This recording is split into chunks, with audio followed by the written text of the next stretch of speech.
नमस्कार, मैं हूं करमवीर। आप देख रहे हैं हमारा रोजाना का कार्यक्रम देश और दुनिया। हमारे साथ है वरिष्ठ पत्रकार अफरोज रिजवी सर। सर बहुत बहुत स्वागत है। नमस्कार सर, एक पिक्चर आई थी जी। मुझसे शादी करोगे। उसमें सलमान खान थे, जी। अक्षय कुमार थे जी। और कादर खान साहब थे। जी हाँ। तो कादर खान साहब उसमें मकान मालिक होते हैं जी हाँ। और दुग्गल साहब नाम होता है। गोवा में इंस्पेक्टर रहते हैं। वहाँ की कोई अपराधी उनके सर में मार देता है। हाँ, वो भी ब्लड, दुग्गल करके कुछ हाँ, ब्लड क्लॉट जम जाता है उनके मस्तिष्क प्लॉटिंग हो में। जाती जी, है। होता क्या है कि दुग्गल साहब अपने घर के बाहर एक प्लेट लगाए रहते हैं। तो दुग्गल साहब किसी दिन अंधे होते हैं, किसी दिन बहरे होते हैं, किसी दिन लंगड़े होते हैं, किसी दिन बच्चे होते हैं। तो किसी दिन मतलब, गूंगे होते हाँ, किसी दिन गूंगे भी होते हैं। तो मतलब कि आज दुग्गल साहब अंधे हैं, आज दुग्गल साहब बहरे हैं, इस टाइप का लगा रहता है हैं। नेम अच्छा, प्लेट। लगा देते हैं कि आने हाँ, वाला ये जान जान जाए जाए कि आज क्या है दुग्गल साहब। कि दुग्गल साहब को आज ये परेशानी है, आज ये, आज बोल नहीं पाएंगे, आज हाँ देख नहीं पाएंगे, आज सुन नहीं पाएंगे। जी। तो हमारे देश में भी एक दुग्गल साहब हैं।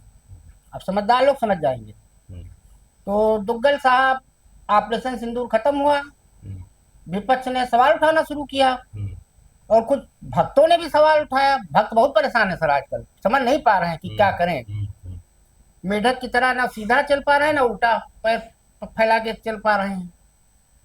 तो दुग्गल साहब ने कहा, दुग्गल साहब अक्सर कहते हैं सर, एक चीज आपको याद होगी, दुग्गल साहब कहते हैं लोगों की आदत हो गई है कि मोदी की बुराई करना, मुझे इससे फर्क नहीं पड़ता। तो जहां तक मेरी समझ है, जो संस्कार हम लोगों को घर परिवार में मिला है कि जो या तो बेहया हो, बेशरम हो, या मूर्ख हो, या ना समझ हो, उसे किसी चीज का फर्क नहीं पड़ता है। क्योंकि हम लोग के घर में बड़े बुजुर्ग हमेशा कहते हैं कि अगर देखो तुमने गलती की है उसे मानो, उसका फर्क पड़ना चाहिए तुम्हारे ऊपर, क्यों नहीं पड़ा। लेकिन अपने वाले को फर्क नहीं पड़ता है। तो दुग्गल साहब गए गुजरात। अब इस समय वो निकले हुए हैं। अरे वो तो फिल्मी नाम था, हाँ, अब आप अपने हाँ, तो माननीय हाँ, हमारे माननीय आदरणीय महामानो गए गुजरात सर, 2 दिन रहे वहाँ। अब सुना कल जा रहे हैं बिहार। और वो ऑपरेशन सिंदूर वैसे भी करा जैसे पहलगाम से पहले पुलवामा हुआ था, फिर उरी तो हुआ मुझे तो था। लग रहा है कि इसका इस्तेमाल अब बड़े लंबे तो दिनों तक होगा। है, उस पर भी हम लोग हर डिस्कस चुनावी करेंगे। सभा में होगा, जिस तरीके से उसका वो तकरीर और भाषण चल रहा उसका है। पूरा प्लान बन गया है सर। हम्म, तो एक मैंने आज देखा तो दुग्गल साहब ने वहां कहा था कि हम लोग कल इस पर डिस्कस भी किए थे कि विदेशी सामान का बाइकाट करो। और वो गणेश जी आते हैं वहां से, छोटी आंख वाले, तो चीन का नाम लेते हुए पता नहीं क्यों डरते हैं। हम्म, और अमेरिका का नाम नहीं ले पाते हैं। 2 देश ऐसे हैं जिससे वो बहुत डरते हैं, क्योंकि जब मुख्यमंत्री थे तो 28-27 बार शायद चीन गए थे। तो छोटी आंख का गणेश कहने क्या इनका मतलब तो है। वीजा भी नहीं दिया था एक बार, जब गुजरात का वाकया नहीं हुआ नहीं, था। चीन कई बार गए हैं सर। अमेरिका। नहीं, अमेरिका वाला तो मामला अलग था, वो गोधरा कांड के बाद हुआ था। अच्छा। तो गणेश जी तो सबकी अपनी अपनी आस्था है। हमने तो देखा है गणेश जी को बैट बॉल खेलते हुए लोग भी बना, जिसकी जैसी दृष्टि वैसे गणेश जी को देखता है। छोटी आग और बड़ी आग का क्या मतलब है। खैर, दुग्गल साहब हैं, दुग्गल साहब जाने। तो दुग्गल साहब ने एक बात और कही वहां कि आप लोग गांव गांव जाइए और शपथ दिलाइए दुकानदारों को कि विदेशी सामान नहीं बेचेंगे, चाहे जो हो जाएगा। नहीं, कौन सा विदेशी सामान भाई, कई आ रहे मुल्कों हैं से आता है ना। आ रहे हैं उसी पे सर। तो हमने रिसर्च किया कि क्या है, तो बीते 1 साल में हम्म, हिंदुस्तान में 2 लाख किराने की दुकान हम्म, बंद हो चुकी है। अच्छा। कारण क्या है, जो ये मोदी जी वहां बता रहे थे विदेशी सामान ना उपयोग करो, तो ये जोमेटो है, स्विगी है, ये कहाँ के हैं भैया।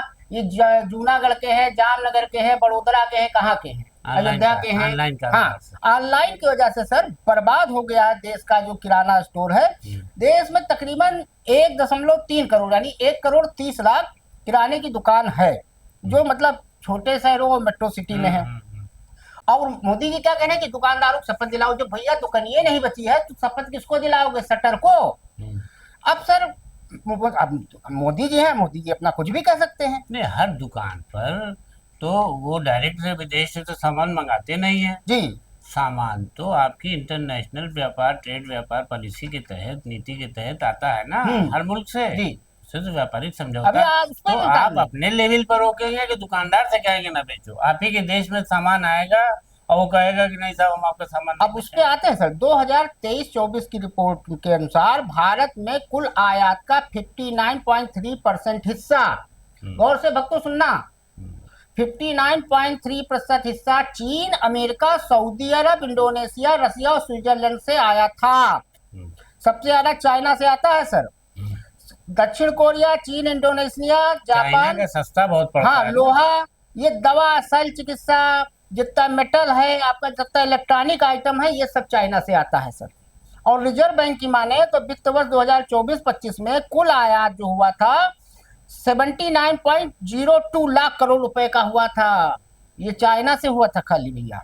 अब देखिए चाइना के माल की आपकी एक मिनट बात हाँ, मुझे जी, याद आ गई जी।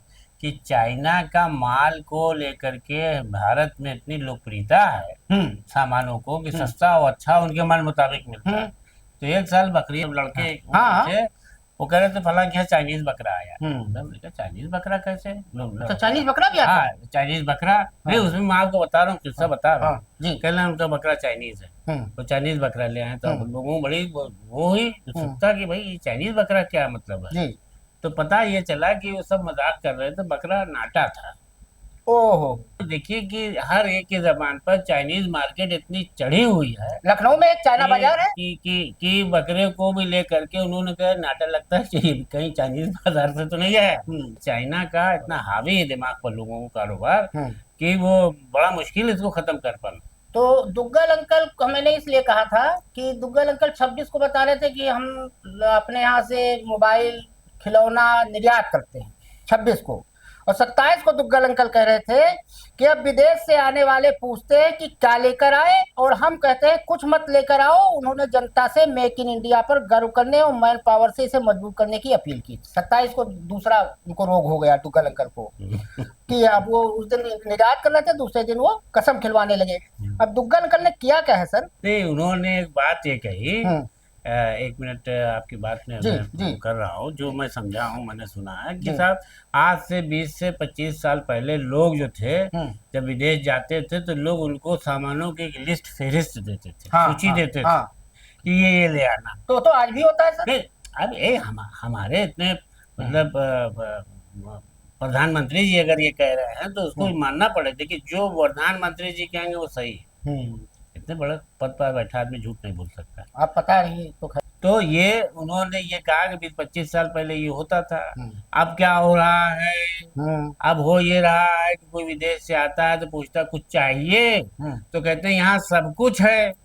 यानी इंडिया ने इतना विकास कर लिया भारत में, मेक इन इंडिया वाला जो आप बता रहे हैं कि भारत सब कुछ बनाने लगा है। अब भारत जो है यहाँ पर एकदम अपने जो आत्मनिर्भर हो चुका है, उसको कोई जरूरत नहीं। तो उसी परिप्रेक्ष्य में इन्होंने ये कहा है कि आप विदेशी सामानों को नहीं बल्कि स्वदेशी सामानों को आप प्रोत्साहन करें और उसी को इस्तेमाल करें और उसको ही आगे बढ़ाएं।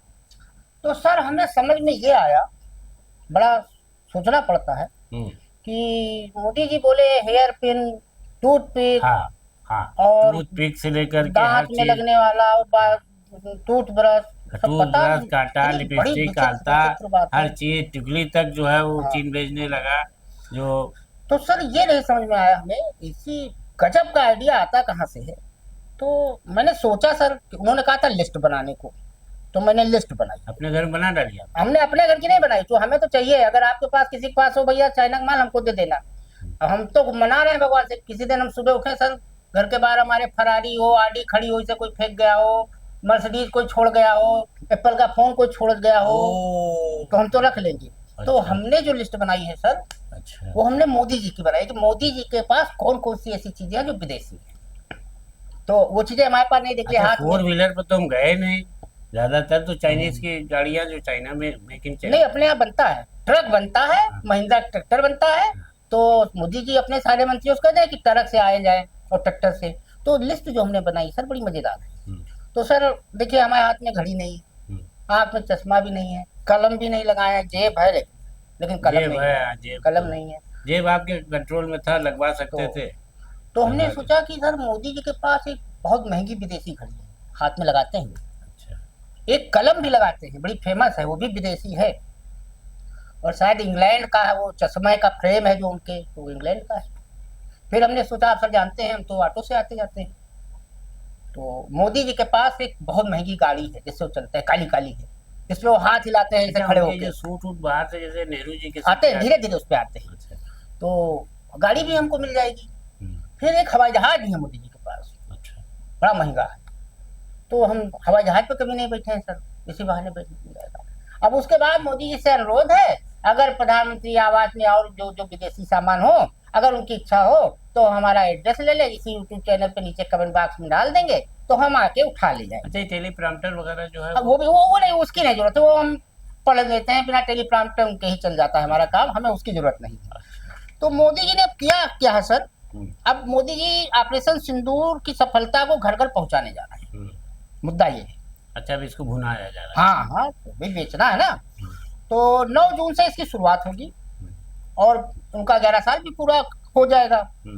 तो उसमें कहा क्या है भैया, अगर आप अच्छा, एक मिनट हमको बताइए कि ऑपरेशन सिंदूर आपने मतलब एक पैनिक था, एक तनाव था, जिसको खत्म करने के लिए, दूर करने के लिए आपने आतंकवादी ठिकानों पर 6 मई को कब हुआ ये हमला, वो किया था, अटैक किया था कि आतंकवादियों के 6-7 की दरमियानी रात, हाँ, नष्ट कर दिया जाए, खत्म करा दिया जाए। तो अब उसको लेके घर घर पहुंचाना, क्या मतलब, मैं समझ नहीं पा रहा हूँ कि ये क्या है। हम समझा रहे हैं आपको, क्या ऑपरेशन सिंदूर घर घर पहुंचाएंगे? है, हम बता रहे हैं, है क्या सर।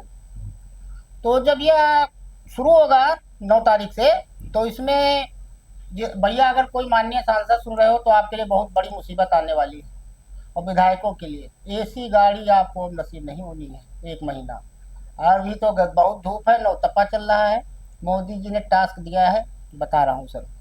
तो उसमें करना क्या है कि सभी सांसदों को, विधायकों को, मंत्रियों को, लोकतांत्रिक गठबंधन के सभी संगठन के वरिष्ठ पदाधिकारियों को एक डिब्बी सिंदूर और एक पंपलेट लेके हर घर में जाना है, सिंदूर देना है और बताना है कि मोदी जी ने कहा है पाकिस्तानियों अपनी रोटी खाओ, नहीं मोदी के पास गोली है। अब ये खाए क्या इसमें भैया, सांसदों के लिए मुझे बहुत हमदर्दी है इस गर्मी में, और फिर बारिश आने वाली है, मानसून आ ही गया है महाराष्ट्र तक।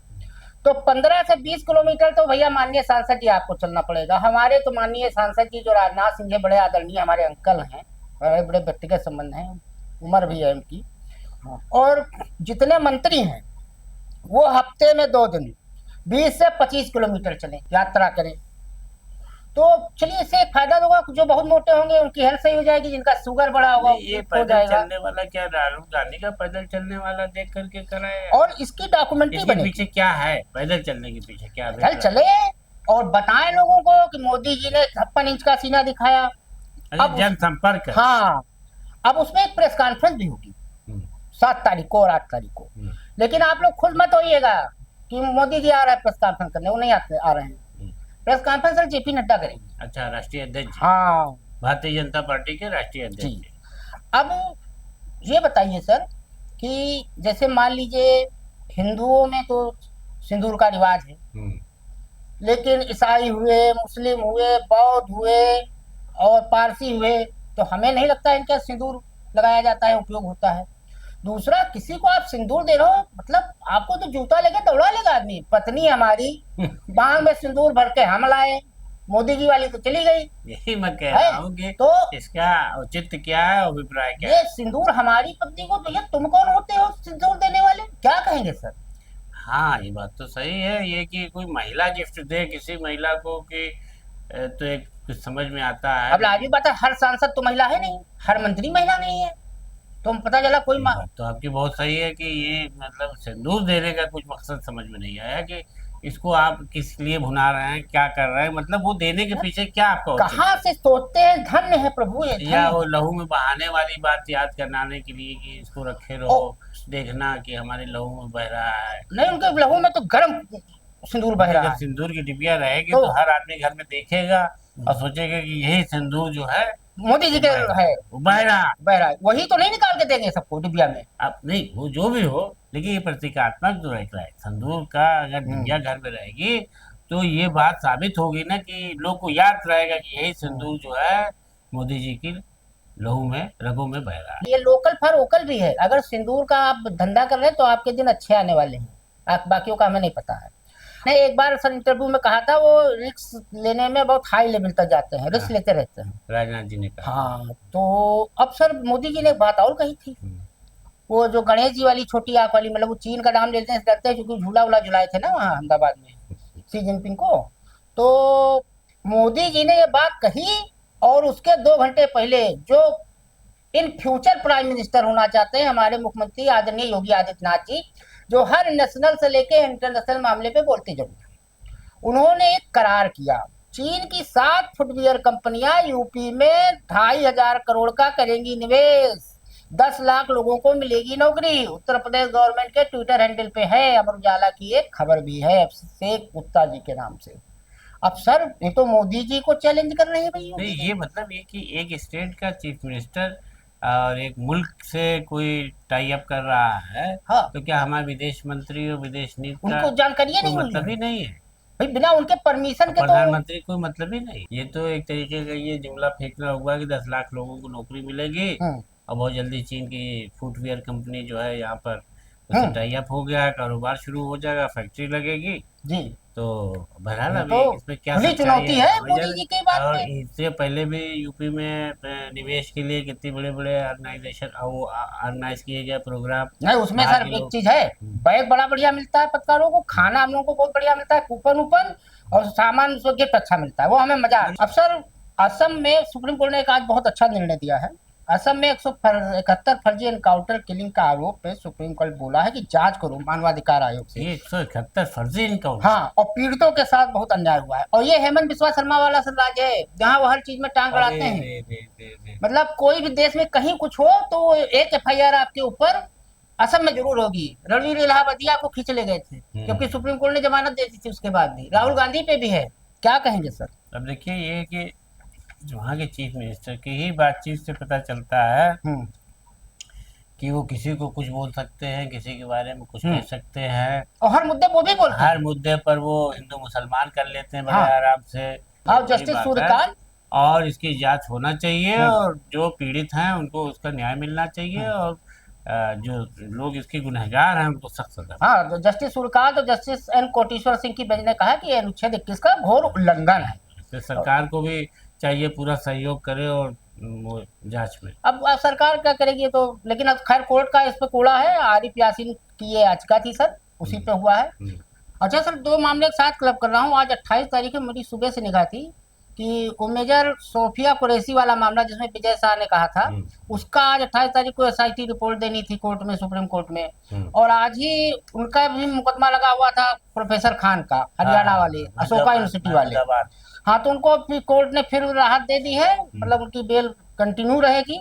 और जस्टिस सूर्यकांत और दीपांकर दत्ता की बेंच ने कहा, हम निर्देश देते हैं कि SIT की जांच 2 FIR के सब्जेक्ट मैटर तक ही सीमित रहेगी। उसमें उनके वकील कपिल सिब्बल साहब ने उनके खिलाफ जो और बहुत सारी गलत तरीके से ज्यादती की जा रही थी, जी। तो वो जस्टिस से कोर्ट से कहा कि इसको जो है इसमें राहत दी जाए, पासपोर्ट जब्त हो जाएगा और ये हो जाएगा वो हो जाएगा। तो उसमें मतलब कोई उसका औचित्य नहीं बन रहा था इस तरीके की बातों का। जी। तो कोर्ट ने कहा है, निर्देश दिया है कि इस तरीके की बातें न की जाए। अब सर इसी से क्लब है, सोफिया कुरैशी वाला भी आज SIT जांच की रिपोर्ट वहाँ सुप्रीम कोर्ट के सामने रखी गई। उसको सुप्रीम कोर्ट ने जुलाई तक के लिए टाला है। लेकिन जो छनते छनते खबर आ रही है कि रिपोर्ट में कोर्ट ने कहा है कि हम समय दे रहे हैं, अंतरिम आदेश जारी रहेगा, SIT स्टेटस रिपोर्ट दे।